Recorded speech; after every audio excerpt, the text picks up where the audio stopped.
жалпы эркектерге айтат элем, ушул маселени жакшылап, оң жана сол кылаган менен угуп алгыла.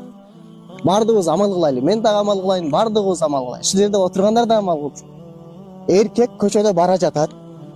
Алдынан бир аял чыкты. Кыз болсун, ал башка болсун. Кыскасы бир аял чыкты.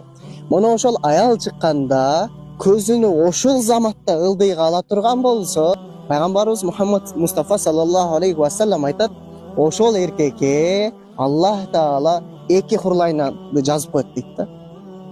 Хурлайнды да биз бүгүнкү күндө толук билбейбиз да. Хурлайын деген ким, алар кандай болотчу? Анын ар бирин сыбаттап айта турган болсок, аябай чоң. Бул дүйнөдө Мисс 2024 боло турган болсо, андан дагы сулуу хурлайындар. Хурлайындарды ушундай бир тафсирлей турган болсок, күн канчалык чырайлуу, канчалык нур чачыратат, бирок ошол күндүн жанына бир хурлайынды алып келип койсок, күн хурлайындын жанындагы нуру солуп калат жана хурлайынды көрүп уялып калат да. Хурлайындардын сулуулугу ушунчалык.